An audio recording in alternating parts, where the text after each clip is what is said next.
কি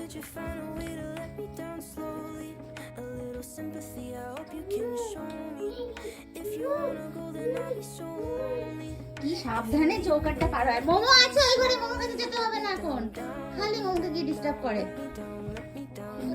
হ্যাঁ দেখেছো কোথায় মোমো আছে সেখানে ওকে ঢুকতে হবে। হ্যাঁ হ্যাঁ এই যে মোমোর কাছে চলে এসেছে। মোমোর খেলনাগুলো তুমি নেবে না, তোমার অনেক খেলনা আছে। এটা দাদা ভাই, তোমার অত্যাচারে এই যে দাদা ভাই আবার সরে গেল, খাটে ওঠার চেষ্টা করছে এখন মোমোর কাছে যাবে। দাদা বলো শোনাই, দাদা, মোমো না। তোমরা দেখলে চৌকাটটা কিভাবে পার হয়, কেউ শেখায়নি কিন্তু ওকে। সাংঘাতিক একটা বাচ্চা হয়েছে। বাচ্চারা হাঁটা শিখলে যে মায়েদের আরও যন্ত্রণা বেড়ে যায়, সেটা নতুন মা হওয়ার পর প্রথম বুঝতে পারছি। যাই হোক, মেঘুর এইসব মজার কাণ্ড কারখানা দেখতে কেমন লাগে আমাকে অবশ্যই জানিও।